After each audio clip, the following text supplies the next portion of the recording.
ലോകത്തിലെ ഏറ്റവും മനോഹരമായ പടക്കപ്പൽ നിങ്ങൾ കണ്ടിട്ടുണ്ട്. 93 വർഷം പഴക്കമുള്ള രണ്ടാം ലോക മഹായുദ്ധ കാലത്ത് വരെ ചരിത്രം സൃഷ്ടിച്ച ഇറ്റാലിയൻ പൈതൃക പടക്കപ്പലായ അമേരിക്കോ വെസ്പൂച്ചി എന്ന് പറയുന്ന മനോഹരമായ കപ്പലിലേക്കാണ് ഇന്നത്തെ നമ്മുടെ it's me Sawad with discover.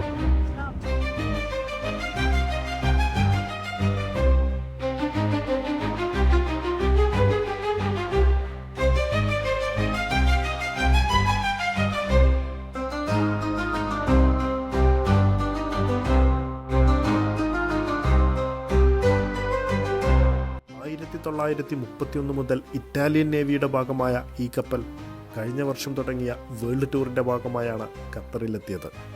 ദോഹയിലെ മിനാപോർട്ടിൽ തങ്കൂരമിട്ട ഈ കപ്പലിൽ ഡിസംബർ 18 മുതൽ ഡിസംബർ 21 വരെയുള്ള ദിവസങ്ങളിൽ ഫ്രീ ആയി